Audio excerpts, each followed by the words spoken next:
This program contains descriptions of violence, drug use, and sexual themes. Previously on True Texas Crime.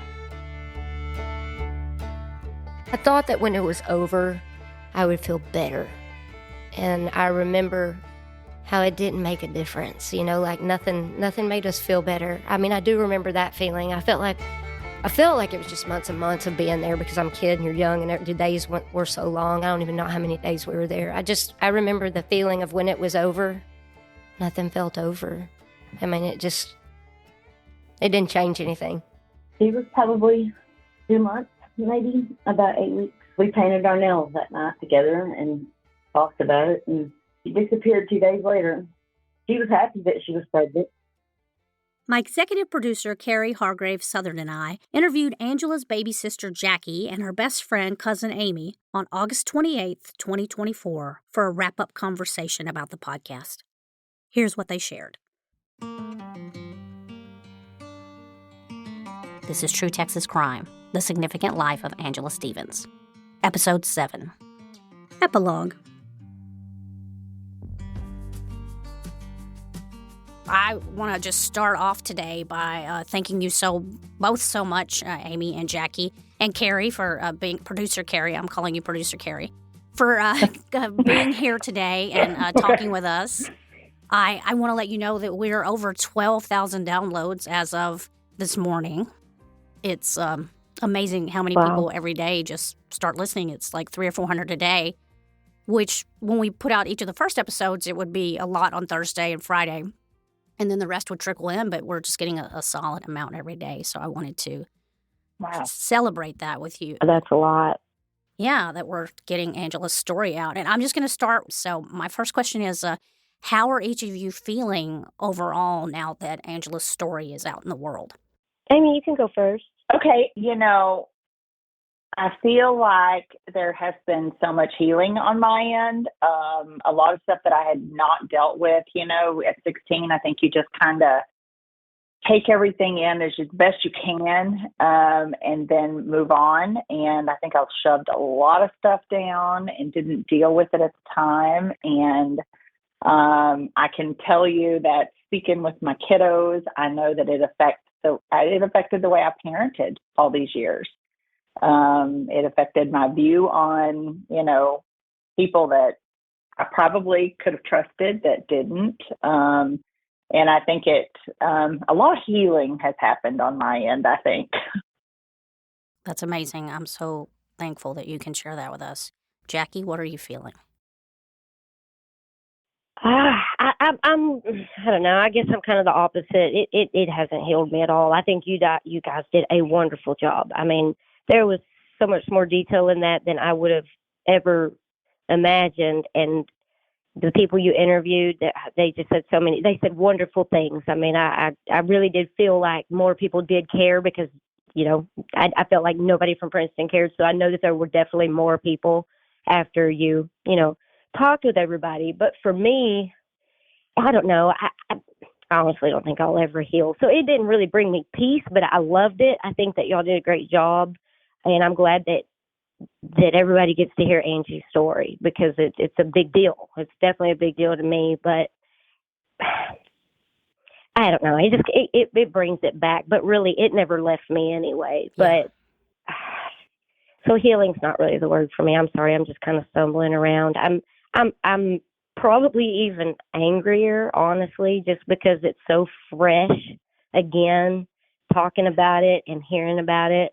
And I guess that's really the only way that I can explain it. It makes me just want to go do more at this point in time with everything that's going on with the continuation of Lee now. Like just real briefly, yesterday they did a continuance, so he didn't actually get sentenced yesterday. So I'm kind of more on top of it again instead of backing off like I did before. Yeah. So I think it's really kind of a little more overwhelming to me. I'll try to wrap it up a little bit, but no, that's fine. Take your time. I guess that's all I can say about it. I will say this much if I can. Yes, of course. We had a family reunion this past weekend, and it was at Jackie's. Thank you for hosting. Welcome. It was kind of for me, it was like the first time that I felt that I could be around my entire family and think Angie would have loved this versus being bitter that Angie wasn't there. And I think that was a big turning point for me because I've always felt being around my family because she should have been there. I was always a little bitter. Yeah. And this time I actually felt a little bit more, she would have loved to have been here and I missed her, but it at least gave me a little bit of, I didn't feel so bitter. That's great. I mean, it's important that we all have all the feelings. So, I mean, and everyone's feelings are valid. So, Jackie, listen, we all completely understand. I think I can speak for every listener and all of us.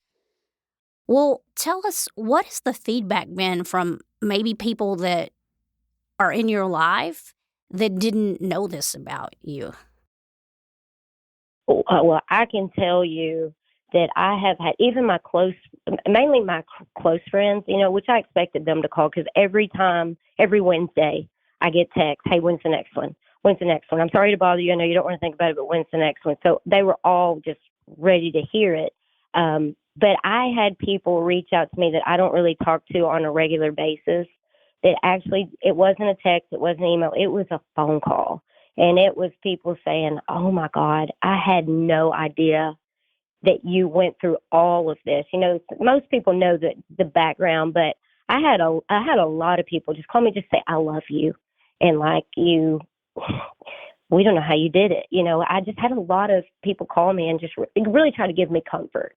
So I had people just really, really sweet to me. What, can I do anything for you? I'm like, no, I'm good. I appreciate the call. But so I got a lot of feedback. I got a lot of people really interested in watching it or listening to it. I'm sorry. So Amy probably did too. I did. I got more, again, I think at 16, I didn't talk about it as much and I kind of held all that in. So mine was more, I had no idea calls or text or emails or messages. It was just more, wow, we're shocked. And that was more the feedback I got. And, definitely when it's the next episode and we're, thanks so much for sharing this, which goes back to you, Kari and Julie. If it wasn't for you guys, we couldn't have even gotten this. So thank you for everything that you've done with this, because I think it was important. I think it was such an important story, and it could have been, we have Angela, but it could have been anybody. It could have been our kids. It could have been anybody. Well, I'll tell you, I'll be honest with you guys. When y'all reached out to me in the beginning, I didn't want to do it. I was nervous about it. I just didn't want to talk about it. And I told my husband I was going to not do it. And honestly, don't be mad at me, but I almost backed out at the last minute. And my husband was like, you need to do this. You need to just push through it. It'll help you and do it. So I was really on the fence until like the night before you guys came to my house. So you probably weren't aware of that, but I almost backed out. Wow. I'm glad you didn't. I'm glad you didn't. I'm thankful. I'm thankful. Mm-hmm. So thankful. Oh, I'm so glad I didn't. That's just something that I didn't think I would be able to get through it. So I'm glad I did. I think you guys did great.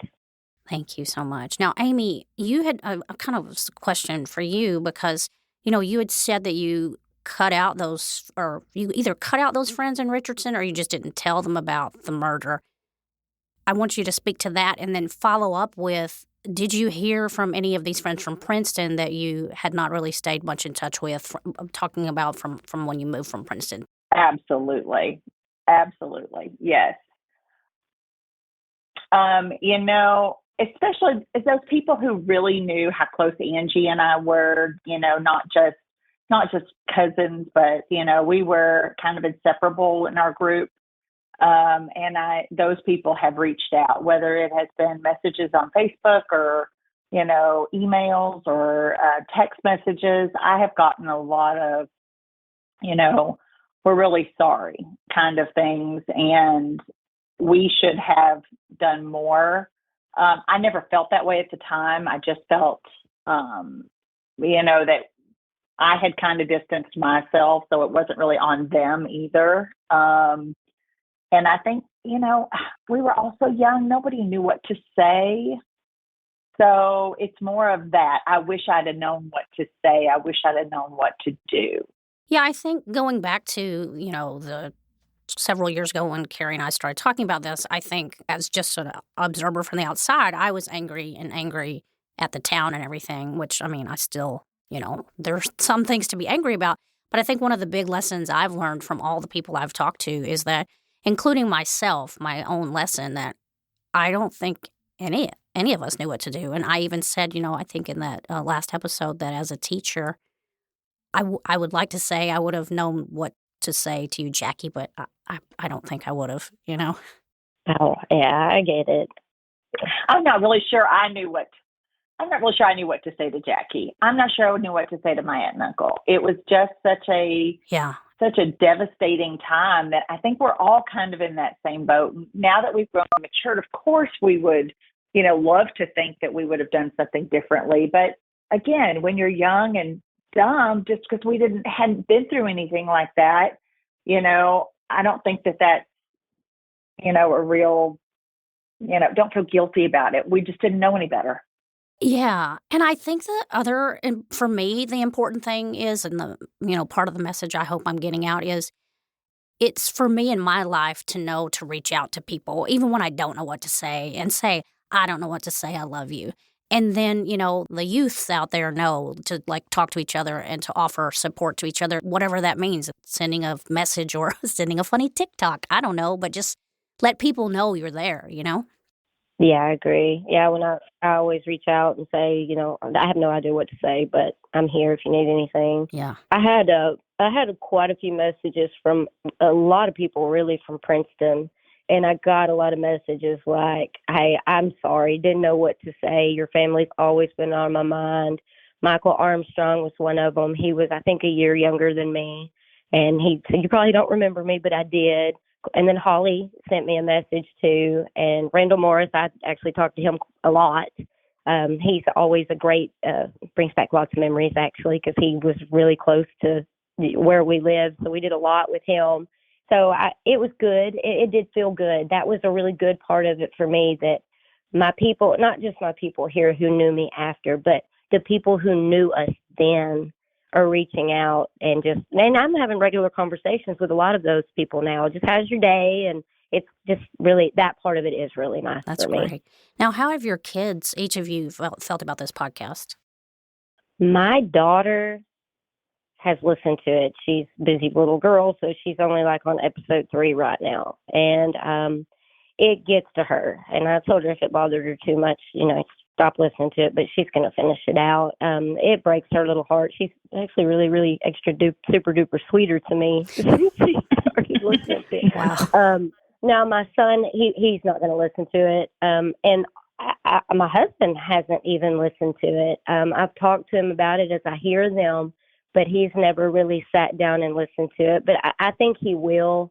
But so I've really not had too many conversations with my family members, my direct family members at home about it.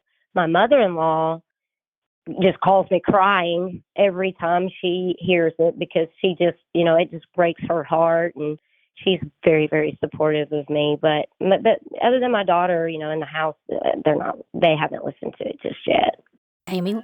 My boys have not.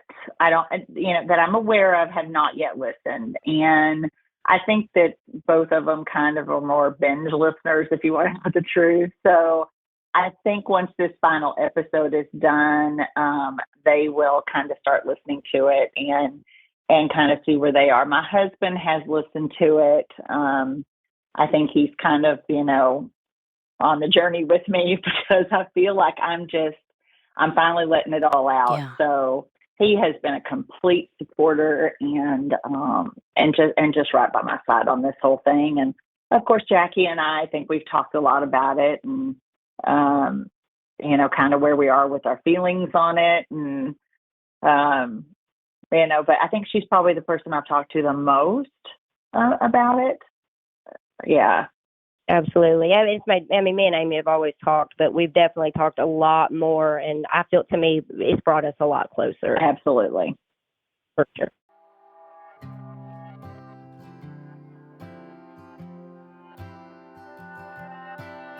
Jackie, what do you think your parents would have thought about this podcast? Honestly, Dad would have never been able to get through anything. He would have never listened to it. Mom would have shielded him from it. Probably wouldn't even have told him about it. It's weird. It was kind of taboo in our house. We didn't talk about it growing up. Angie's name, it's really sad, but she didn't still like live in our conversations. It was just, we just didn't. We would have probably healed a lot better had we actually talked about it. But once she was gone, it was like we didn't say her name anymore. And sorry, that sucks, but we just didn't. So I don't think my dad would have never even been told about it. We would have all just shielded him from it. Now, my mom, it would have helped her. I think it would have helped her a lot because, you know, she just kind of felt lonely and abandoned by everybody. So I think it would have, sorry, I'm getting this. I think Mama would have liked it. She would have. It would have made her feel like it was important. Mm-hmm. I agree. Really, when we started doing all this, and you know, it makes you think about family more.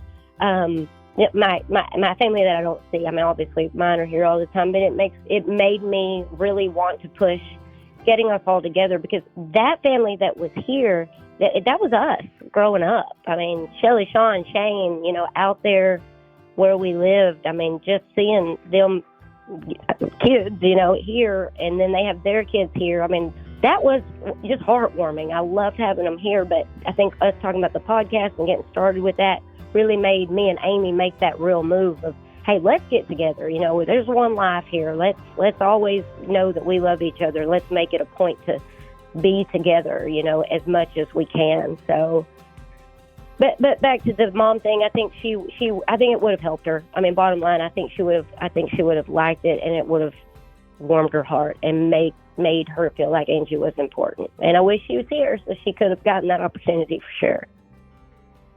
I'll just kind of add, you know, I think my mom would have really wanted to hear it too, because the last Christmas, I didn't get to go home the last Christmas that we had together. I'd been home a lot that year, but I came home like 2 weeks before Christmas in 2022, and Kari and I went out to the field where Angela's body was found. We were just kind of driving around and driving out to the bridge where the gun was, and we drove out to where we thought you guys lived, and my mom went with us, and you know, she had dementia, but she just over and over again in the car, she kept saying, oh, that poor girl, why would they have done that to her? So, yeah, it's interesting how, you know, things like this just make us all connected. You're right, we're all connected. Everybody who lived in Princeton at that time, whether you knew us directly or not, we're bonded. I mean, it's something we all went through one way or another, and it's something that we will always remember. It's something we'll always have in our heart. It's definitely something that connected all of us that were there at the time. Yeah, I think so too. If given the opportunity now, after knowing more information, would you want to speak to Lee, Rodney, or John? Is there anything you'd ask them? No, absolutely not. Y'all wouldn't want me in the same space with them. No. Nothing in me wants to have a conversation with them. I have nothing to say to any of them. No. My answer is flat no. Amy may feel differently, but not me. I couldn't even be in the same county with them. You know, I think, and Lee, as far as he's concerned, that's a waste of air, in my opinion. No, I have nothing to say to him. The other two, John and Rodney, who, yes, I feel like they're just every bit as guilty as he is, but I think my big question for them would be, was Lee worth it? Was Lee worth doing this for? You know, whatever, you know, and then I think back, you know, they're off living their lives now. I don't know, one of them's married for sure. The other one may be as well.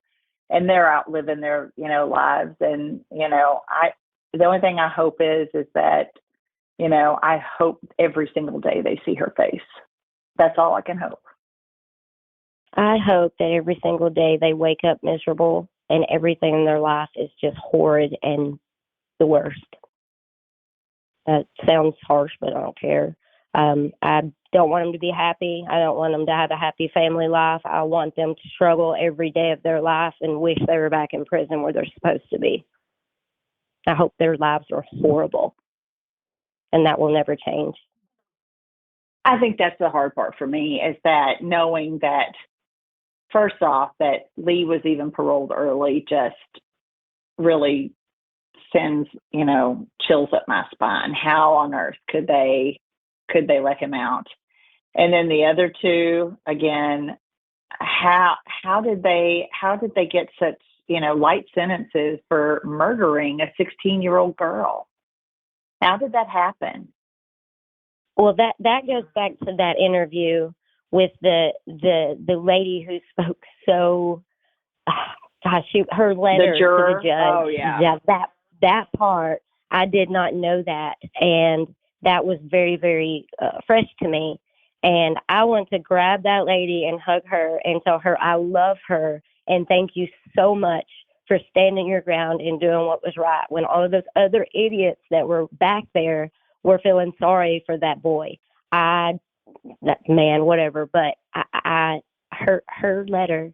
I agree. It was very powerful. It got to me. It got to me because I didn't know that. I didn't know he was so close to actually just walking out the door that day. And I'm very glad that he didn't, because I promise you, if he'd walked out that door, my dad would have murdered him.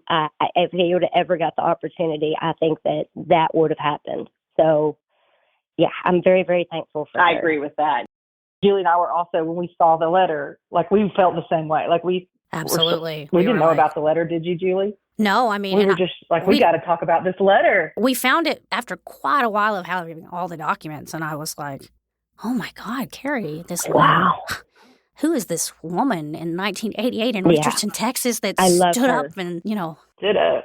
Yeah, we were very thankful that, that she wrote the letter, that it specifically told us what behind the scenes, like Jackie said, and just it made me, thankful that there was at least someone there that saw everything that we see. Right. Yeah, I'm glad we had a compassionate person who could see Angie's side and not, like I said, you know how I felt, and you made the story about it. How everybody's like, those poor boys, and I didn't know that happened in the jury room. I mean, these are grown people. Most of them probably had their own children. How could you even get that close to letting him walk out the door? I mean, come on. So that hit me when I heard that. I actually listened to that probably 5 times. I just replayed it over and over again. And I am just thankful she existed, and I'm thankful she was there. What would each of you say the most challenging part, or one of the most challenging part of this experience has been?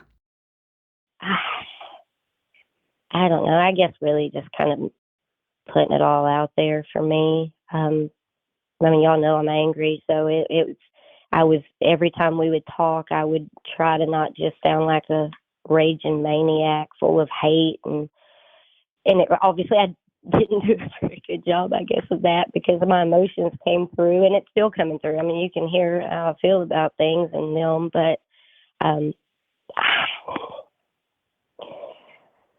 don't know. Amy, I honestly feel that the hardest part for me was the last episode where new information was shared after 36 years. The hardest part for me, for sure. Knowing that I spoke with Angela 3 days before she went missing, I spoke with her the morning of, and that this information, could have been shared with me over 36 years, that just, and why wouldn't it have been, so that, that was tough to hear. That was tough to believe. So that's definitely the hardest part for me. You're talking about Angie being pregnant. Yeah, I was about to say, we can say it specifically. That's kind of my next question is, we'll say the possible pregnancy. How have you been processing that information that Kimberly shared in her interview? For me, I didn't, that surprised me. The definity of it, the part where she took a pregnancy test and Kim knew all about it. I'll tell you, with mom always suspected that was always a possibility. I mean, it was just a possibility in my mom's conversations with me.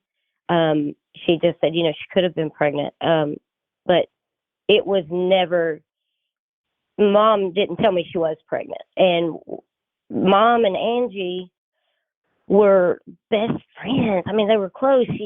Mom raised her like a little buddy. I think that if it was, I think my mom would have known. If I just feel like my mom would have known. My sister wouldn't have kept that from her. But there's, if she told my sister and Kim and that happened, I mean, it happened. And no, I wasn't aware. But my mom always thought that it was a possibility always in the back of her mind. But Mom never knew about a definitive pregnancy test. So, so I don't know. It floored me when I heard it, yeah. It floored us, too. Because I didn't know. I didn't know that. I was never told that. So that's about all I can really say about that. It was definitely, like I said, floored. That's an understatement for me. I think Angie and I, boy, did we keep each other's secrets. And I really felt like if, had she been pregnant, I really feel like there would have been no reason for her not to tell me. There's, there would have been no reason. And so for that's a struggle for me, a real struggle. And I'm not saying it's not a possibility. Did she love him? Absolutely. Did she have sex with Lee? Absolutely. But for her not to tell me, that might have just been something she wasn't ready to share, which if she wasn't ready to share, I don't know that she would have been sharing it with anybody, not just me, So I have questions. And the biggest one is, in 36 years, how come this is the first time I've heard that? The whole reason allegedly that Lee did this is because Angie was going to narc on him. Do you feel that this adds another reason that's a possibility as to why they would have done such a horrific? Well, of course. I mean, it's always a possibility, but, I honestly feel like, if that were the case, wouldn't the prosecutors have gone after them for capital murder at this point, for the murder of an unborn fetus and the mother? I mean, to me, that just never made sense that they wouldn't have at least attempted that or tried that, We're going to try to confirm if a pregnancy test had to be requested specifically or if that was part of a routine autopsy, because it's not listed as a line item on the autopsy at all. We don't know if she was tested for that. And then I think Kari can maybe speak to a tiny bit of information on there wasn't a law that allowed to prosecute for a pregnant woman's fetus. Right. Lacey's law that happened, I believe, to where now, after her murder, if you were pregnant, now you were charged differently. But back in 1988, there was nothing. A point of information for our listeners. Even if the medical examiner tested and proved Angela was pregnant at the time of her murder, there was no law in place to allow prosecution for the murder of Angela's unborn baby. The Unborn Victims of Violence Act of 2004, Public Law 108-212, also known as Lacey and Connor's Law, is named after murder victims Lacey Peterson and her unborn child Connor Peterson. Lacey's husband Scott Peterson was convicted by a jury in 2004 for the murder of both Lacey and Connor. The United States law recognizes an embryo or fetus in utero as a legal victim if they are injured or killed during the commission of any of over 60 listed federal crimes of violence. Another interesting point is that previous versions of the law were passed in the House of Representatives in 1999 and 2001, but failed to pass the Senate.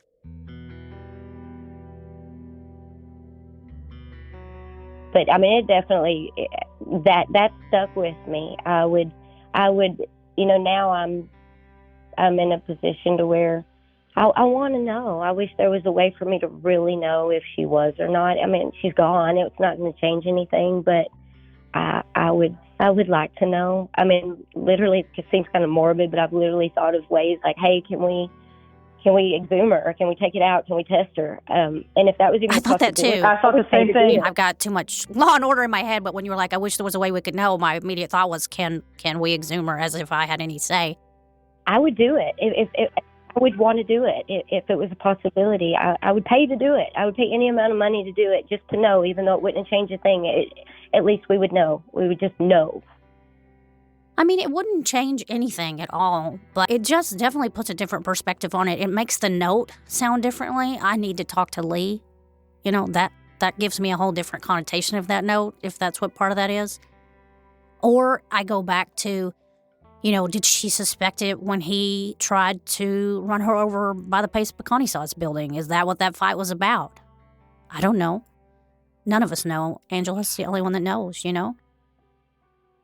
I was always curious how far you were going to go with this because, you've interviewed us and you've interviewed, everybody. And I was wondering if you were going to take that next step and approach him or the other guys and ask for an interview. And I'm really conflicted with it, I'll be honest, because I don't even want him to speak. But I was curious if you were going to go further with that in the future.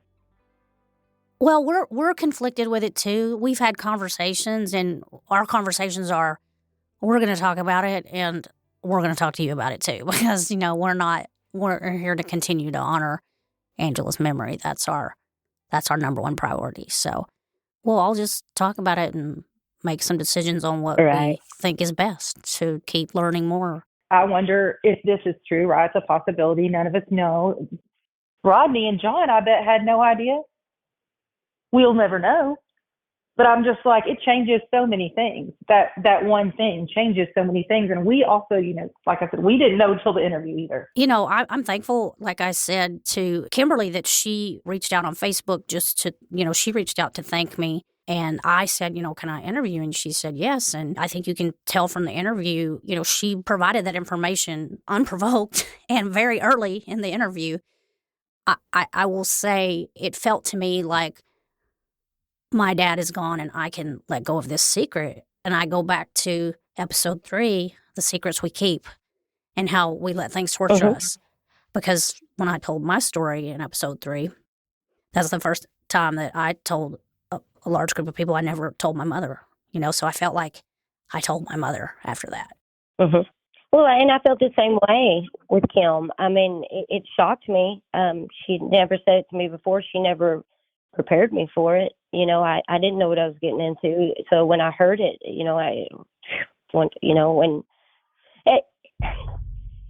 you are probably right. It's something that she's held in her entire life, and she just wanted, Dad being gone. Yeah, that may have made the difference. I don't know. I just wish I really knew for sure 100% if Angie really did have a baby in her belly when she was murdered or not.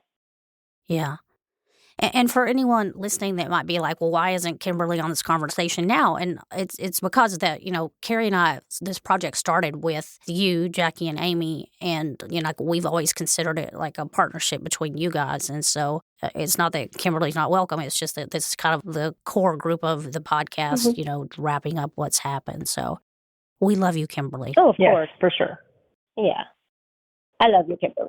Yeah. Amy, did you have anything else you want to say? I don't want to cut you off if you... No.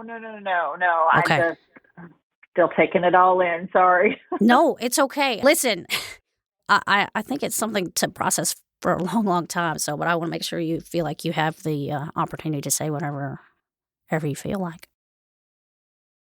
Thank you. No, at the reunion, I was not going to, bring this up with Kim at all. And, I did tell her that, I think that no matter what, it's still a shock to me that, Angela could have been pregnant. That's a shock. But what's really a shock is the fact that 36 years went by and I never heard this. And that, so it was the blind side on top of the blind side, if you want to know the truth. So that's what it felt like. And yeah, to me, the possibility was always there.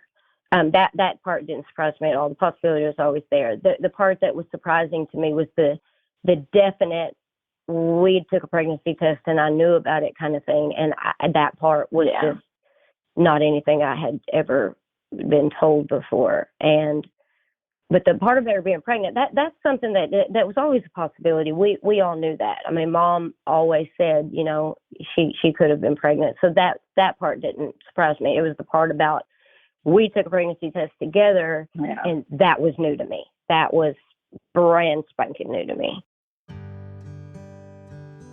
A note to our listeners.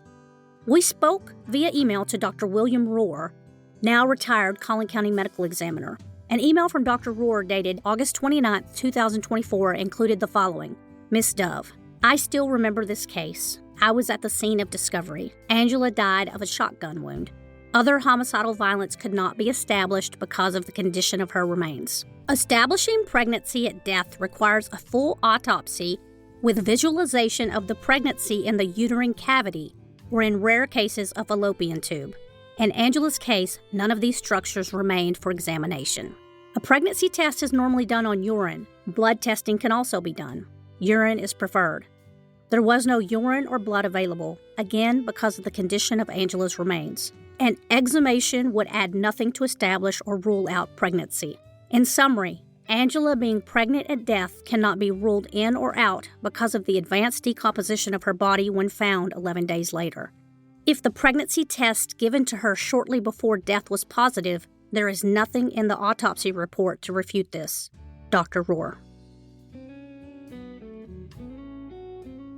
Several of our listeners ask how it can be determined that Angela did not have drugs or alcohol in her system at the time of death. I sent a follow-up email asking how drug testing was reliable if it was done approximately 11 days after her death. Dr. Rohr explained that due to the lack of blood in urine, skeletal muscle was used for these tests. And regarding accuracy, he stated, drugs and skeletal muscle should have still been present after 11 days. If the skeletal muscle is all negative for drugs, then I would consider Angela to be free of drugs at the time of death.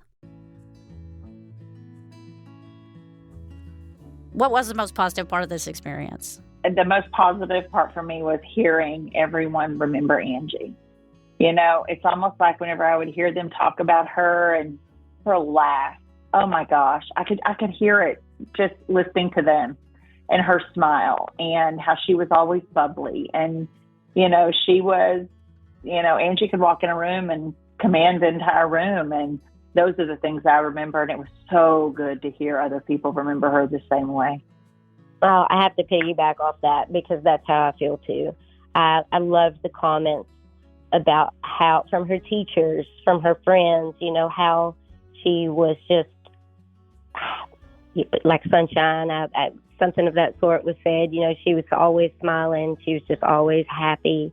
And that's how I remembered her. So I love it that everybody saw that. Yes. I like it that that's how everybody saw her too. It was positive. I mean, how she was just cheerful and she was just a ray of sunshine. And that's how I felt about her when I was a kid. I thought she was awesome. And I love it that everybody got to see that and they told me that. So, well, not told me that, but said that about her. So that I agree with Amy. I mean, that's the positive for me. Absolutely. For sure. I could also share that so many people that have reached out to me that don't know y'all, they're not from Princeton, that now know Angie, and they just can't believe the story. And I just feel like, it was kind of neat to let other people know about her. And exactly. I hope that y'all feel that too. Absolutely. Absolutely. She is not forgotten. And that's how I always felt. I always felt like we're the only ones who think about her. We're the only ones who thought she was awesome. But through all of this, I found out everybody thought she was great, and that was the best, really. Yeah.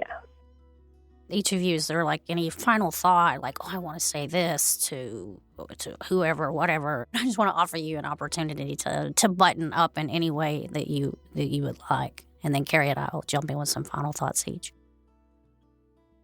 Jackie, I'll let you go first. I really just want to thank everybody who tipped in on this and was willing to talk and speak with you guys when you reached out to them for interviews, because, a lot of people don't like to talk and do things like that, including me. Like I said, I wasn't going to do it. And I want to reach out and just say thank you to everybody who got on there and just talked about her. I thought it was very nice, and I'm glad that they did it. I'm grateful for it. I agree. I just feel that, we, 36 years, we've kind of all, gone our separate ways, and, we have our memories of Angie, but it was so great to hear other people speak of her and that wanted to participate and wanted to talk about it. And it's not an easy subject. I mean, it's hard.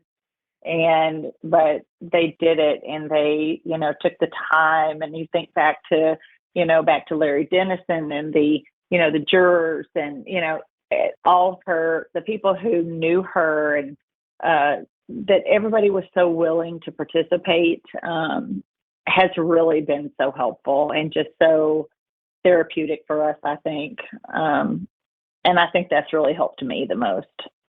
I want to thank everyone that agreed to be interviewed. And I think the people that considered it but didn't feel like they could do it for whatever reason. And I hope that those people find the healing that they need for whatever reason why they feel like they couldn't share. And I thank you, each of you, all three of you, so much for trusting me and for, allowing me to interject a little bit of my personal experiences and how I felt connected to Angela all these years.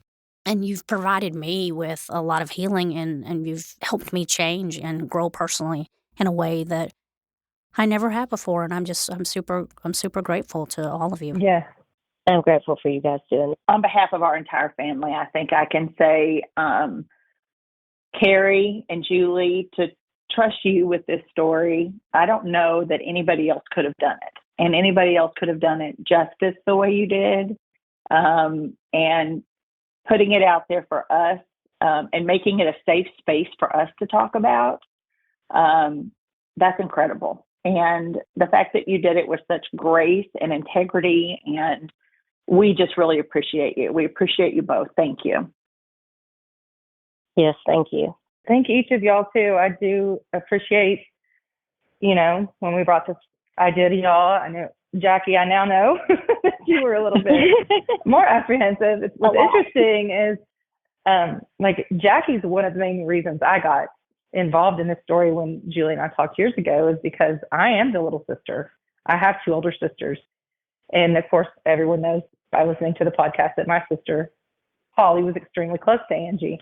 And so when Jackie probably doesn't know this, but I super felt what Jackie felt, obviously not to the extent, but I'm saying it has always bothered me since it happened. It was a very pivotal moment in my childhood when we would go play Maybank in Princeton. We would play them in basketball, volleyball, whatever. I would look for her. I always searched you and your family out because it was so hard. And to this day, when my daughter played Maybank, I mean, until we knew where you were located, I would always be like, I wonder where she's at. So thank you for letting us tell such a very important story that could happen today. These things still go on. And that's why it's important to tell the story. Yes. It happens everywhere. It happens all the time. Yeah. Thank you. So thank y'all for letting us do that. We don't want there to be forgotten victims. Every victim's story deserves to be told.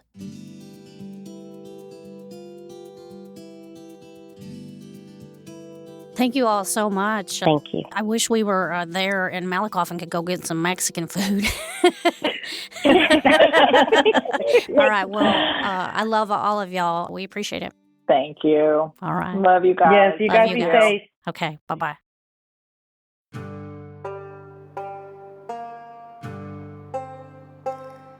Please like and follow True Texas Crime, The Significant Life of Angela Stevens, wherever you get your podcast, as we will post bonus episodes, including updates on the new sentencing of Angela's murderer, Lee Henson.